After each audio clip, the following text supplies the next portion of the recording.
Assalamualaikum dan selamat sejahtera. Saya Muhammad Razik Syaidi.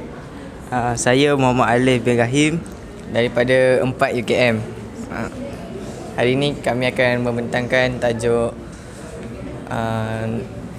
drama yang dipilih ialah Kimetsu no Yaiba, iaitu pemburu iblis dalam bahasa Melayu. Okay. So, jadi Cerita tu dari bahasa apa? cerita ini daripada bahasa Jepun. Tanjiro dengan Nezuko mula-mula. Watak utama dia seorang remaja berumur 14 tahun dan adik dia berumur 13 tahun yang mengisahkan tentang abang dia yang seorang manusia dan adik dia seorang iblis. Misi Tanjiro ni dia nak nak jadikan adik dia ni manusia balik. Jadi dia nak jadikan adik dia manusia balik, dia kena Menjalani banyak peringkat. menjalani banyak peringkat. Seperti dia kena berlatih berpedang dengan guru dia. Memasuki pelantikan terakhir. Lepas tu dia dah berlatih, dia ada apa cakap apa ni?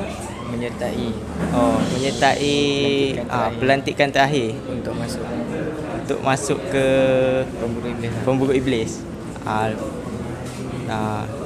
Sambung. Okay.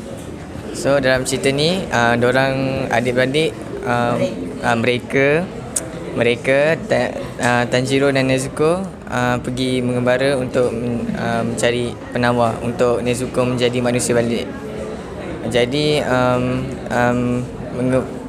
pengembaraan mereka berlaku banyak perkara, seperti berlawan dengan iblis yang kuat, seperti 5 terbawah, iaitu nama iblis itu ialah Rui.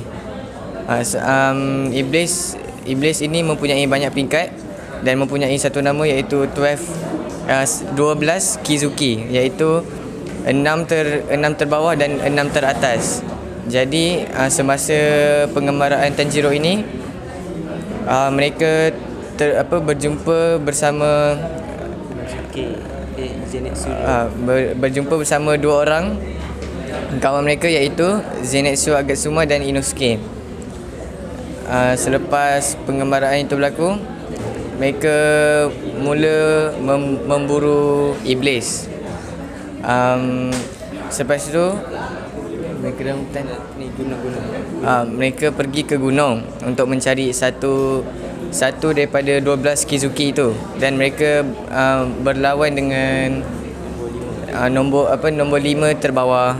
Jadi selepas peperangan itu terdapat 2 orang terkuat, elemen terkuat datang untuk menolong mereka.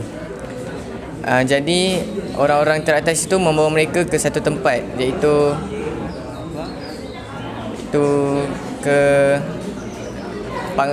pusat ni orang-orang yang terhandal lah. Kau continue Hashirah. Tak ingat nama tu. Tak apa, bagi tahu elemen. Terdapat 9 anggota yang terkuat terhandal pemburu iblis mengikut elemen masing-masing. Ada api, air, angin, tanah, Cinta. cinta, ular, Betul. kabut. Oh, kabus. Kabus dengan apa lagi satu ah? Tu je. Itu je. Ha. 9. Ada 9 orang anggota. Semua handal. Maksudnya yang paling terkuat lah.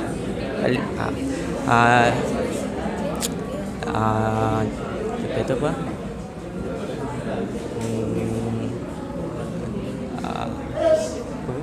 Mereka berlatih setelah melawan. Kan diorang kan parah masa tu. Lepas tu yang 3 sahabat tadi, Tanjiro, Inosuke dengan Zenitsu, kat situ dia berlatih lah dengan pakar-pakar kat situ. Lepas tu diorang dah berlatih, diorang dah mereka berlatih dan sembuh daripada luka-luka pertarungan sebelum tu. Diorang melanjutkan perjalanan Kereta api. menaiki kereta api untuk pergi ke iblis yang seterusnya yang lebih kuat. Jadi sampai situ aja. Terdapat banyak juga nilai murni dalam cerita ini, seperti kasih sayang, iaitu kasih sayang Tanjiro kepada adiknya yang ingin menukarkan adiknya kepada manusia, dan tolong menolong, baik hati, berani untuk melawan iblis. Dan bab kata pepatah, air yang dicincang tak akan putus, seperti Tanjiro dan adiknya yang sayang ke adik. Tak ada. Apa yang membuatkan kamu suka? Daripada segi karakter dan juga grafik action dia, lepas tu daripada jalan cerita dia, saya showkan lah tengok cerita ni. Tak kira 10 bintang, berapa bintang? 10. 10 lah. 10. Sekian, terima kasih. Terima kasih. Assalamualaikum warahmatullahi wabarakatuh. Hari ini saya Muhammad Arif Nafri bin Muhammad Asrul dan Ibn Hayam bin Abdul Latif Kamal dari kelas 4 UKM ingin membentangkan tajuk kami, iaitu filem Shaolin Soccer. Kami berdua gemar menonton filem Shaolin Soccer ini kerana mempunyai adegan yang lucu yang membuatkan kami ketawa. Filem Shaolin Soccer arahan Stephen Chow yang diterbitkan pada tahun 2004 ini merupakan filem yang sesuai ditonton oleh segenap lapisan masyarakat, tidak mengira umur atau bangsa.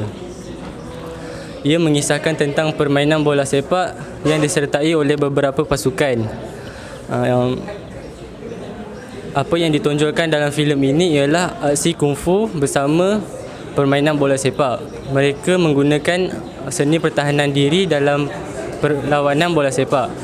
Elemen yang terdapat dalam filem ini membuatkan penonton tidak henti ketawa. Filem ini berunsurkan komedi. Terdapat babak-babak dalam filem ini membawa kepada kita erti kehidupan sebenar. Perjalanan dalam menjadi pemain bola sepak yang bagus memerlukan pengorbanan tanpa mengenal erti putus asa. watak-watak yang dilakukan dalam Shaolin Soccer ni, muka-muka diorang amat lawak apabila kita tonton. Lepas tu dalam Shaolin Soccer ni dia ada memasukkan unsur-unsur pengajaran. Antaranya ialah semangat sebagai satu pasukan, semangat serta kawan dan semangat disiplin yang tinggi. Lepas tu cerita Shaolin Soccer ni apabila kita menonton, kita mudah untuk memahami cerita tu kerana terdapat unsur-unsur yang lawak dalam cerita itu. Okey, filem Shaolin Soccer ini bermula dengan seorang pemuda yang ingin menyebarkan kungfu di merata tempat. Selepas itu dia memikirkan banyak cara untuk menyebarkan kungfu. Kali pertama dia ingin mencuba menyebarkan kungfu dengan gabungan nyanyian bersama kungfu, tapi tidak berhasil. Selepas itu dia ingin mencuba teknik kungfu digabungkan dengan permainan bola sepak. dia mengumpulkan saudara-saudaranya dari pusat latihan kungfu yang lama untuk bermain bola sepak. Sebelum menyertai pertandingan, mereka berlatih bersungguh-sungguh. Selepas berlatih bersungguh-sungguh, mereka berdaftar untuk menyertai pertandingan bola sepak yang diadakan tidak lama lagi. Setelah daftar ke dalam pertandingan bola sepak itu, diorang pun memulakan pertandingan pertama dan seterusnya mereka telah memenangi pelbagai pertandingan bola sepak tu dan berjaya memasuki ke pusingan akhir. Semasa di dalam pusingan akhir, mereka telah berjumpa pasukan siluman, iaitu pasukan yang amat kuat dikatakan. Tetapi mereka hanya mengambil ubatan-ubatan daripada mereka dan disuntik ke dalam badan mereka supaya kelihatan lebih kuat. Setelah itu perlawanan pun bermula. Perlawanan bermula amat sengit. Selepas itu penjaga gawang mereka telah cedera akibat telah menahan tendangan yang amat kuat daripada pihak lawan. Lalu penjaga gawang tu dibawa keluar dan pengadil memberitahu tim pasukan Shaolin bahawa mereka telah kekurangan ahli dan memerlukan pergantian. Mereka amat cemas kerana mereka tidak mempunyai pasukan pemain simpanan. Tiba-tiba seseorang perempuan berpakaian seperti lelaki dan berkepala botak telah pergi ke pengadil dan memberitahu dia akan menjadi pengganti dia, dan mereka pun berlangsungkan perlawanan tersebut. Setelah perlawanan tersebut, mereka telah menjadi pasukan yang amat sengit dan berlawan dengan sangat lama. Kemudian mereka telah memenangi perlawanan tersebut dan sekaligus telah memenangi pertandingan tersebut. Akhir sekali mereka berjaya menggabungkan kungfu bersama permainan bola sepak. Secara kesimpulannya, filem Shaolin Soccer ni merupakan genre alaf yang di mana merupakan mereka menggabungkan sukan bola sepak dan seni mempertahankan diri. Terima kasih. Dan salam satu Malaysia. Saya Nyana Suntari Muniandi dari kelas 4 UKM. Saya Konsini dari kelas 4 UKM. Saya Yin Wenxing dari kelas 4 UKM.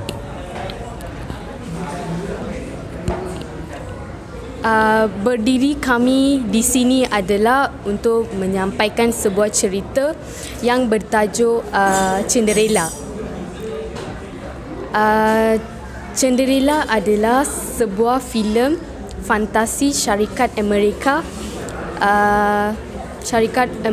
2015 diarahkan oleh Kenneth Branagh dan ditulis oleh Chris Weitz. Disney telah memfilmkan watak Cinderella sebagai seorang gadis cantik yang miskin dan selalu didera oleh ibu dirinya dan kakak dirinya. Apabila Pasipari membuka peluang kepadanya untuk menghadiri majlis tarian putera, Cinderella telah membuat hati putera raja tersebut.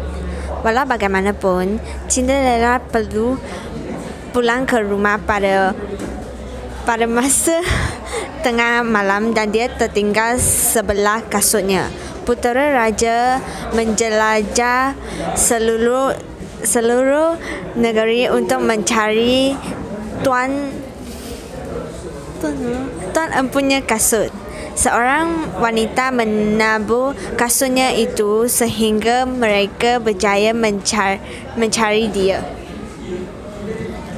Kakak tiri Cinderella telah mencuba kasut kaca yang dibawa oleh putera raja tetapi tidak muat. Salah seorang telah memotong sebahagian tumit kanan dan manakala seorang lagi memotong ibu jari kaki untuk memuatkan ke dalam kasut tersebut. Ibu kakak tiri Cinderella berharap jika kakak menjadi seorang permaisuri dan akan tidak perlu berjalan dengan menggunakan kaki. Dalam majlis perkahwinan, burung pipit telah mematuk kedua-dua mata kakak tiri tersebut untuk sebagai balasan dendam. Pada intinya, kesimpulan cerita Cinderella iaitu kesabaran akan membuahkan hasil yang manis dan Cinderella memilih sebuah pasangan yang lain dengan kakinya. Akhirnya dia menjadi seorang puteri dan menikah dengan pengerun. Kami memberikan filem ini 5 bintang iaitu kerana dia memberikan banyak nilai murni kepada kita. Sekian, terima kasih. Assalamualaikum dan selamat sejahtera. Saya Muhammad Aris Daniel bin Abdullah. Ni kawan saya Muhammad Ilham Fuadi dan seorang lagi di hujung tu Muhammad Fikri. Hari ini kami akan membentangkan tentang filem bertajuk The Karate Kid. Watak dia. Terdapat dua watak utama dalam cerita ni, Jackie Chan dengan apa nama dia? Jaden Smith. Jackie Chan melakonkan watak Mr. Han. Jaden Smith melakonkan watak Dry Parker. Apa umur dia? 12 tahun. Umur dia 12 tahun. Mak dia Sherry. Dray Parker ni seorang remaja yang berkulit hitam dan berambut kerenting. Dia berasal daripada Amerika Syarikat dan berpindah ke China, Beijing, China kerana ada urusan dengan mak dia. Dia kat sana sekolah di sekolah Cina dan selalu dikacau oleh pelajar bernama Cheng. Cheng adalah seorang penuntut ilmu kungfu dan dia jenis yang nakal dan selalu mengacau Dray Parker. Kat sana dia ada minat sama perempuan ni. Nama perempuan tu Mei Ling. Tapi Mei Ling tu dah ada power. Power dia teman lelaki. Lepas tu teman lelaki dia dapat tahu, teman lelaki dia bantai dia. Pukul dia. Lepas tu lepas kena pukul tu, dia nak balas dendam balik lah. Lepas tu dia jumpa Mr. Han nak belajar kungfu.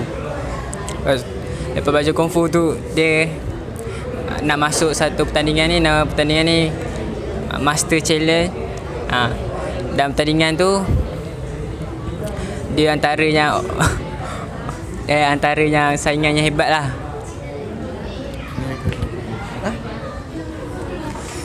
Mei Ling ni seorang pemain biola dan dia berharapan untuk menjadi pemain biola yang profesional. Lepas tu Mei Ling ni nak pergi audition tu untuk menjadi peringkat negeri. Lepas tu pada suatu hari pada audition tu, Dray Parker menyebabkan Mei Ling lambat ke audition dan bapaknya menghalang Dray Parker untuk kawan dengan Mei Ling sebab menjadi punca lambat ke audition tersebut. Lepas tu Dray Parker menjadikan alasan tersebut untuk tidak bertemu Mei Ling untuk berlatih kungfu dengan Mr. Han. Setelah dia berlatih dengan Mr. Han, dia berlatih tentang cara mengelak dan menghadang serangan musuh dengan kelemahan pada diri dia sendiri dan rutin dia. Dray Parker ni mempunyai tabiat tidak suka sangkut jaket pada tempat penyangkut dan Mr. Han guna aktiviti itu sebagai latihan dia tanpa Dray Parker sedari. Aktiviti itu adalah salah satu teknik untuk mengelak dan menghadang serangan musuh. Setelah beberapa minggu dia belajar kungfu dengan Mr. Han, dia dah mahir cara mengelak dan menghadang serangan musuh. Dia pergi ke tembok besar Cina untuk berlatih tentang stamina dan kekuatan dalaman seseorang. Selepas dia berlatih semua tu, Mr. Han bagi waktu dia berehat dan pada hari pertandingan dia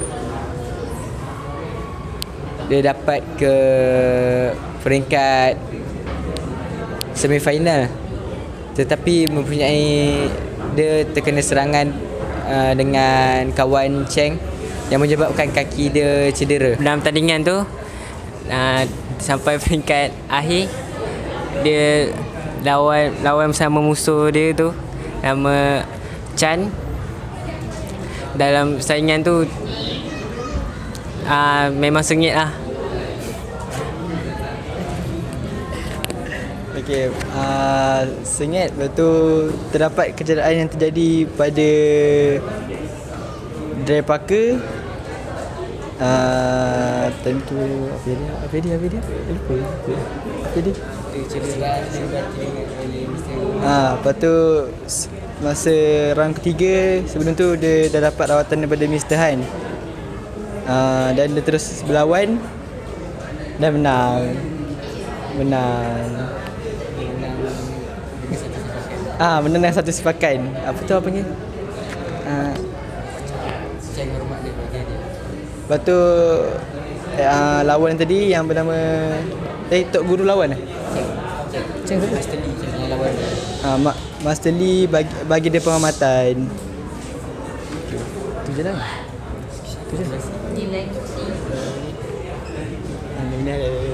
Nilai murni dalam cerita ni ialah memotivasikan seorang yang lemah dan selalu dibuli agar berusaha untuk menjadi yang terbaik supaya tidak selalu dibuli oleh orang lain. Selain itu, nilai murni dia ialah berusaha gigih dalam setiap latihan dan mencapai impian yang dicapaikan.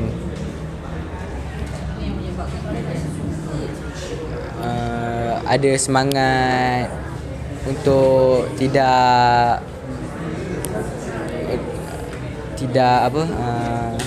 mengaku kalah dan tidak berputus asa.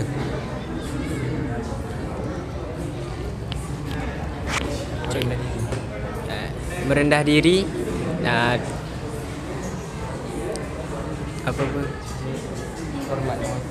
dia hormati pesaing dia dan sentiasa berfikir positif. Dia sentiasa mengambil pengalaman tu jadikan tu sebagai dia punya kekuatan dan kejayaan tu kejayaan. Sekali cita-cita yang dia nak selama ni untuk jadi seorang kungfu yang terhandal telah tercapai dan dia banyak memenangi pertandingan-pertandingan.